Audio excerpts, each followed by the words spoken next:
Welcome back, crime sceners. Today is the 42nd anniversary of the murder of Nanette Ellis.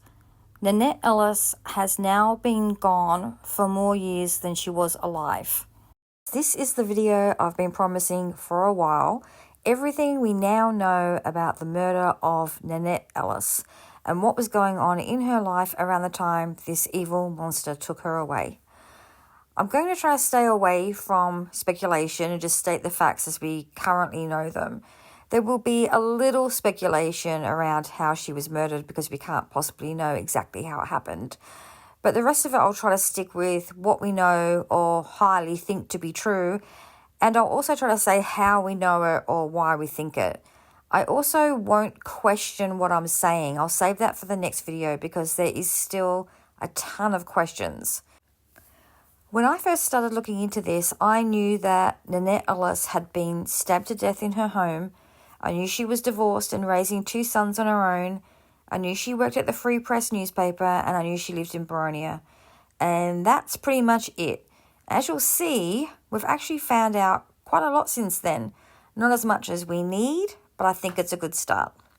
And before I start though, I just want to say a big thank you to everyone who has emailed me with information or even just a theory. A lot of this was found through research, but a lot of it was also supplied to me from people who are listening and following along. I just want to say that I'm extremely grateful to everyone who has contributed. I wouldn't know half this stuff without you, and hopefully, we'll finally get justice for Nanette together. Okay, so this is everything we know right now up until this point. As usual, the disclaimer, and make sure to like, subscribe and share this around because you never know who is holding the missing piece of this puzzle. October 1983. According to the newspaper, Nanette was writing a Halloween article, and according to people that worked in the office with her, she was doing Halloween advertising. But for some reason, they all thought that this may have possibly upset somebody. Given that Halloween was seen as an American holiday, and some people got upset about it apparently in 1983. October 31st, 1983, Halloween. Nanette hastily writes a will, supposedly because she's going on holiday to Queensland. She has it signed by Margot and Kerry in the office, and she leaves everything to her two boys, Craig and Greg. She names her sister as executor. January 6, 1984. Nanette goes to Coco's Disco in South Yarra with a friend and meets a guy. She gives him a fake name and a fake address. Tuesday, the 31st of January, 1984. At 11 a.m, Greg is at home and he gets a call from Nanette. She tells him that the radiator has cooked and she's rung the RACV. Greg tells her to ring Max and have the RACV tow it to Max's garage. Craig then arrives home, so obviously he was not home at this stage, and he's come home. Nanette's rung back, and then Craig and Greg go down to where she is outside of the Burvale Hotel. They find a rock lodged between the grill and the radiator, which has created a hole in the radiator. Nanette told the boys she had heard two bangs, one as she was leaving Belgrave and another not far from where she was now. She did not see anybody at either time. Wednesday, the 1st of February, 1984. Nanette's windshield is shattered by a rock on the way to work. When she gets to work at 9 a.m, the Belgrave police are called and they go down to the office and take a statement. Thursday, the 2nd of February, 1984. Nanette hears a bang on the roof of her car. At 7 p.m. that night, Nanette rings Margot and tells her about the bang on the roof. She tells Margot that she saw the rock coming but didn't know what direction it came from. Friday, the 3rd of February, 1984. Another rock attack and another windscreen broken. All the rock attacks happened between 8 a.m. and 9 a.m. on Monbulk Road between Morris Road and Wattle Avenue in the Tacoma area and right up the road from where Nanette's sister lived. At 9 a.m, the police are called. They pick up Nanette from the office and take her to where it happened. She was questioned at length to try to determine who would want to do such a thing, and police advised that she keep her car hidden so that it wasn't damaged in the driveway. Nanette obviously did not do this. Margot was not working this day, but she rings the office and is told of the incident. At some point, Nanette has put weapons by the door, which were originally described as a gun and a bat, but in actual fact was an air rifle, a golf club, and a rounder's bat. Saturday, the 4th of February 1984. Greg leaves to go to the drags at Calder Park and spend the night at a friend's. Craig also is not home that day, and when he comes home, he finds that the car has been covered with paint. He surmises that it is water-based and washes it off. Sunday, the 5th of February 1984. Greg calls Nanette to pick him up from his friend's house, and she says she's too nervous to drive because of what happened the night before with the paint. She doesn't want to drive alone. At 9 a.m, Nanette rings Margot to tell her about the paint the night before and says that she thought she heard young people walking past at around 10 p.m. Nothing happens to the car on Sunday while Greg is there. Monday, the 6th of February 1984. From 8:40 to 9 a.m, the police do surveillance on Wombok Road. They don't see anyone or anything.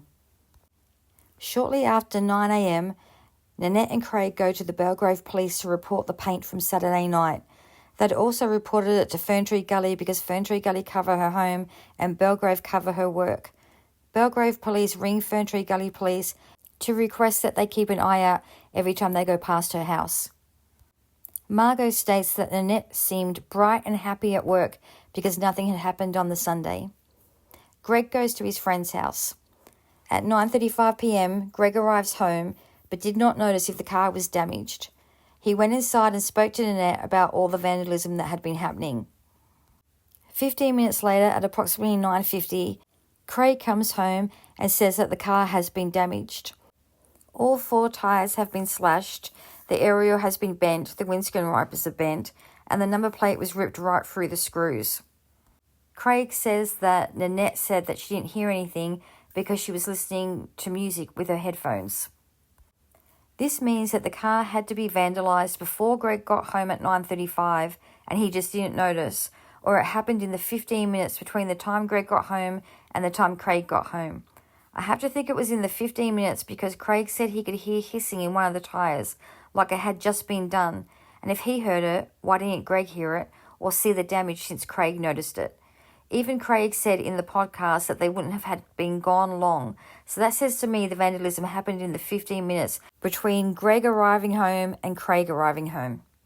At approximately 10 p.m, Greg rings Margot and she comes to stay the night. They ring the police to report the damage. Craig says in the podcast that they went to the neighbour and he was sympathetic. I'm assuming he's talking about Lance Hess, since it was his yard that the number plate was found in and police spoke to him when they arrived. Greg does not mention going to the neighbours. At 10:25 p.m, the police arrive. Police talk to Lance Hess and he mentions he's painting his house and has 4 4-litre cans of paint on his back porch. When they check, there are only 3. Later on that night, Greg goes around looking with a torch and finds the licence plate just over the fence in Lance Hess's yard. Tuesday, the 7th of February 1984. At 6:45 a.m, Margot leaves. Nanette does not go to work that day.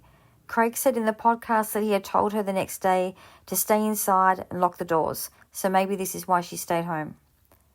At 8:35 to 8:55 a.m, police were surveilling the same area, but were unable to pick out Nanette's car. When the officer mentioned this to Nanette, she told him that Craig had been driving her to work in his car via back roads. The officer told Nanette that he would start escorting her to work in the mornings. At lunchtime, Greg goes home for lunch and Nanette was there. He walked straight inside, which implies that neither door was locked. At 8 p.m, Heather and Margot arrive. At 9 p.m, Beth arrives. The Friday night outing is organised. Police arrive and inform Nanette that they will be conducting surveillance on the house until 11 p.m. Nanette's friends and the boys' friends were there and they were told to stay inside until the police came back at 11 p.m. At 10:45 p.m, police see 2 male figures run from the front yard and hide behind a steel dump bin on the opposite side of the road. On further inspection, they found that it was Greg and Craig. At 11 p.m, the police leave, Heather and Margot leave, and Beth stays the night. Wednesday, the 8th of February, 1984. At 8:35 a.m, the police arrive at Nanette's house and follow her and Craig to work in Craig's car. Some friends stay over, but it's unsure who they were or what time they arrived. Thursday, the 9th of February, 1984. At 8:35 a.m, police follow Nanette to work again. At 5 p.m, Margot and Nanette leave the office together. Margot turns off at Railway Bridge and Nanette continues down the highway.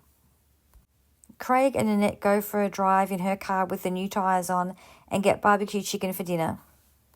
Friends once again stay over at the house, although it's unsure who these people were.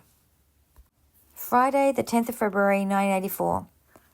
At 7:35 a.m, Greg wakes up, has a shower and gets ready for school. Greg believes that Nanette is in the shower by 7:55 a.m. At 8:30 a.m, Greg leaves for school. He says that the usual time that Nanette leaves is about 5 to 10 minutes after he leaves. Police once again follow her into work. At 8:45 a.m, Greg arrives at Fair Hills High School. According to Craig, Nanette rings him at lunchtime and says that she thinks that everything is going to be okay now. He also said that Nanette said that she was going out with the girls and that she was being picked up at 6. This was not the arrangement according to Margot. According to Margot, they had organised that Beth was going to pick up Margot and drive to Heather's house, and Nanette was going to drive herself to Heather's house, and then they were all going to go out to the restaurant in Beth's car. So according to Margot, nobody was supposed to pick up Nanette at 6. Craig also said that he mentioned to her that he was going to the drive-in to see Mortuary. Nanette rings the police and says she's leaving work early at 3 o'clock and that the Monday arrangement for an escort is still on. This is according to the police officer who took the call, and it's unknown which call came first or even if any of these calls happened at all. At 3:15 p.m, all the staff have gone home and Nanette is alone with the receptionist, if you believe the receptionist's story. At 3:25 p.m, Greg leaves school and starts to walk home. He stops at the milk bar on Manuka Drive, which is a 7-minute walk from his house. At 3:45 p.m, Greg arrives home. He says he thinks the door was locked, but the security door was unlocked.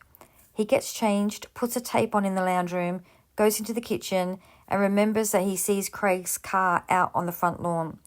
Craig comes in and asks him to help with the car, so he goes outside and helps align the right side mud flap. Craig goes inside. At approximately 4:05 to 4:10, Greg goes back to the shop. He sees a friend there, he speaks to him for 5 to 10 minutes, he buys food for the cat, and then he walks back home and feeds the cat. Craig then asks for his help with the other mud flap, which Greg gives him. At approximately 4:30, Greg leaves to go to the Hutchisons. Craig is still at home. Craig then also leaves to go to a friend's house, leaving the house empty for when Nanette gets home. Now at 5 p.m, there are 2 different stories. You have the receptionist at the Belgrave office, Kerry, giving one version of events, and then I have another witness saying that something else happened. So if we listen to Kerry's version of events, she says her and Nanette leave the office at 5 o'clock. They both walk down to Hayes car park down the street from the Free Press office, and they put Nanette's vacuum cleaner, a green Tupperware container belonging to Kerry's mum Heather, and a newspaper that Nanette purchased from the paperboy in Nanette's car, which is parked next to Kerry's. They then leave the car park with Nanette in front and Kerry following behind. But according to the other witness, Nanette is in the Baroni office waiting for Joan to follow her home. At 5:10 p.m, either Kerry is going down behind Nanette and she turns down Forest Road and Nanette continues down Burwood Highway to go home, or Nanette is on her way home with Joan as her escort. At 5:15 p.m, a witness sees Nanette driving into her house. Now behind Nanette's car is a middle-aged man with a yellow Cortina station wagon, then the witness was behind that. Now the next part also has two versions, because at 5:15 Margot says she starts ringing, and she rang Nanette 6 or 7 times until 5:45. But I have another witness that says that Margot was in Wanturna right before 5:15 and that she was on her way home, which would have gone straight past where Nanette's house is. So she would have actually been driving past there between 5:15 and 5:45, which makes it impossible for her to ring because there was no mobile phones then. At the same time, 5:15, Nanette is now unloading her car. Everything that she had in her car is now in the lounge room or her bedroom. So she had time to get all that stuff out before she was attacked. At some point, and by who we don't know, the radio is turned on at a loud volume. Nanette is then murdered in her home by hemorrhage caused by multiple stab wounds. I've gone over what I think happened here before, and I'll put a card up the top so you can go to that video to see why I think it. But this is how I think it happened based on where all the blood is and all that sort of stuff. I think she knows the person that killed her, and I think she was talking to them around the area by that back bedroom and her bedroom.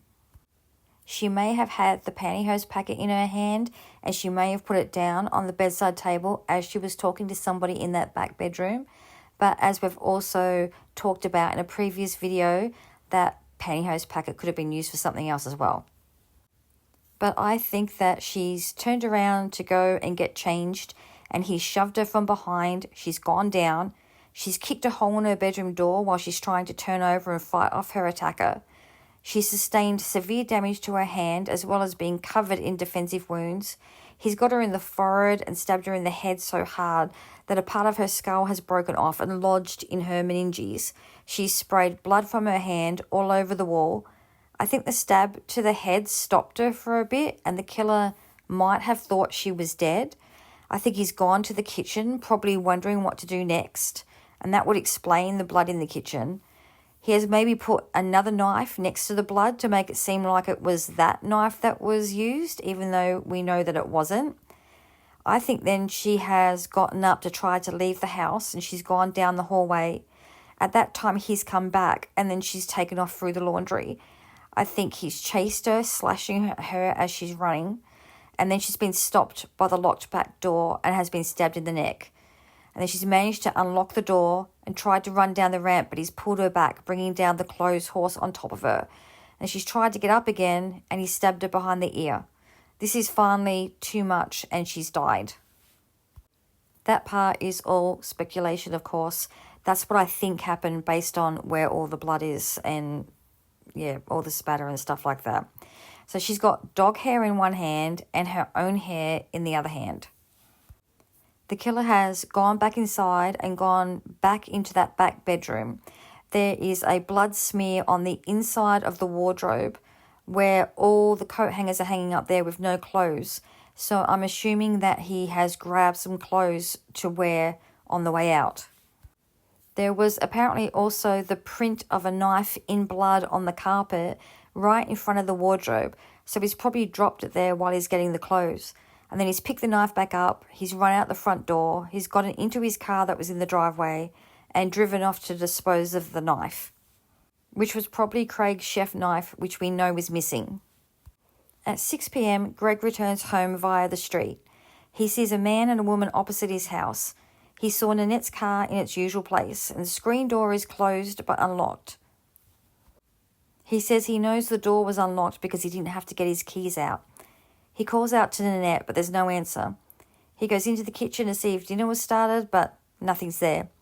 So he walks down the hallway and notices blood on the carpet and wall opposite Nanette's bedroom. He thought there was a towel on top of the blood, but later learned it was Nanette's jacket, and he thought she must have had a nosebleed. He went into Nanette's bedroom. She wasn't there.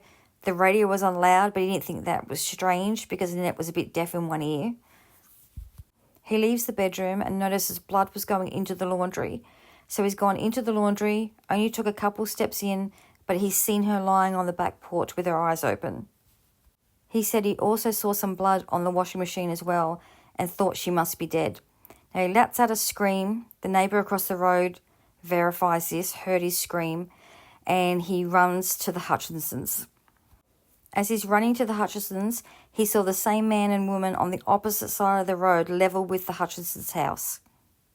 He was able to give a very detailed description of the man and woman. He said the man was about 25 or 26 years old. He was about 5'10" in height with short black hair, which was straight. His hair was parted on the side.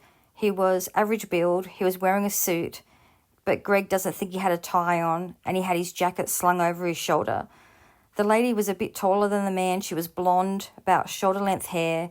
She had on pink jeans, which did not go all the way down to her ankles.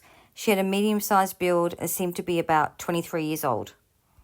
So he's gone to the Hutchinsons and he's told them what's happened, and they've all gone running back to Nanette's house.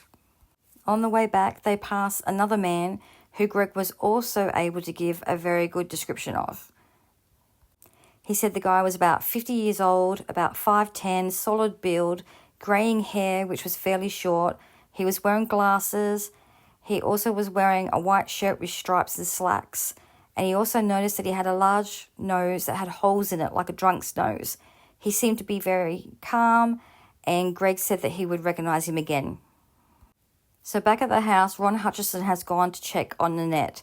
Now, I'm thinking he was the one who opened the dining room door because I couldn't see any footprints in the blood in the laundry, although they were very bad photos. But I don't know why Ron Hutchinson would walk through all that blood when he could just open the dining room door, which is right next to the body. So maybe that's why the dining room door was open. Now, he's told Greg to call emergency services, which he did on the kitchen phone. He told them someone had been injured. He then goes outside to wait for the police and the ambulance. Now, his versions of events here are a little different from Craig's. Greg says that Craig put up in the driveway in his car and that he told him that something had happened to Mum. He told him not to go where she was, and then he says, I think he gathered that she was dead. And then someone told Craig to move his car. He started it up and quickly backed it out of the driveway to make room for the ambulance and the police that were coming. But then Craig just drove away. But Craig says it was Ron Hutchinson that told him his mother was gone and not to go around the back. So then he just jumped in his car and left to get his friends. So the police arrive and Greg speaks to the police. Then he rings Max. He rings him at work first but doesn't get him, so then he rings him at home and Max says he's coming over. So they've gone back outside to wait for the police. This is when Craig has arrived while they're waiting. Apparently he's come home to have a shower before going to the drive-in. So now he's left, and a couple of minutes later, the police and ambulance arrive. The dog is found out the back next to Nanette. Max and the stepmother arrive. According to Craig, he gets his friends to call the house, and the police are trying to tell him, oh no, it's okay, your mum's all right, you should come back to the house. He thinks they're trying to trick him into going back. At some point around about now, the witness who saw Nanette going into her house at 5:15 in the first place has obviously come back and driven past again because that's when she gives her statement. At 6:45 p.m, Beth picks up Margot and they both drive to Heather's house. They arrive at Heather's house quite quickly, and when they get there, they realise that Nanette's a no-show. They get a bit worried and they decide to call the house. When they call the house, police answer. So they go down there to give their statements. Now, this is according to Margot that they went down to give their statements. When I asked Detective Kyle Simpson if the friends had showed up the house, he said no. So I don't know if the friends actually ever did go there that day. Everyone gets taken down to the police station to be questioned. They ask Max about scratches on his arm, etc., etc. At some point in time, Craig was led into the house through the back door to get something. This was after Nanette's body had already been taken away, but before her blood was cleaned up. Saturday, 11th of February 1984, at 1 p.m, the items to be forensically tested arrive at the morgue. Nanette was cremated 6 days later. Greg goes to live with his aunt. Craig goes to live with friends. Neither go to Max. Craig goes on to open a restaurant and appear in a show called Living Lean. And Greg moves to Japan. I don't know what dates those occur on. August the 7th, 1984, Margaret and Shauna Tapp are murdered only 2.4 kilometres away. In July 1985, the inquest happens. Greg, Margot and Kerry are all called to testify, but Craig is not. Max is not. Mr. Hutchison is not. The only person other than those three that aren't doctors or police is the witness who saw her go in at 5:15. 2 or 5 years later, depending on what article you're reading or podcast you're listening to, Craig and Greg find out that they have a sister, a little girl that Nanette gave up for adoption when she had her at the age of 18. They find this out after Nanette's mother shows them the birth certificate, and they hunt her down in the same year. 1st of November 1987, Nanette's house is sold for $77,000. In 2010, Greg tells the Herald-Sun that he doesn't think the person acted alone. In 2017, Craig appears on the podcast. In 2012, Nanette's mother dies. Janet is not mentioned in the obituary as a grandchild. At some point, the Justice for Nanette Ellis Facebook page is taken down. The reward for information about Nanette Ellis's murder currently stands at $500,000, despite other murder cases being lifted to $1 million. And that is everything we currently know about the murder of Nanette Ellis. I hope I didn't forget anything. If I did, let me know in the comments. This is a fair amount of information, but still leaves so many questions. In the next video, I'm going to talk about all the questions that I still have, and hopefully we can get some answered. Okay, so if I got something wrong or I missed something out, let me know in the comments, or just tell me what you think. And if you're sitting there listening to this and you actually have some information, but you're too scared to come forward, I am really good at keeping people's identity a secret. It's been 42 years. I do not want to be sitting here in a year's time on the 43rd anniversary still rehashing the same stuff. I want someone to be paying for what they did. You all say how much you loved Nanette and how she was like family. Well, prove it. She deserves justice for what happened to her. Do the right thing.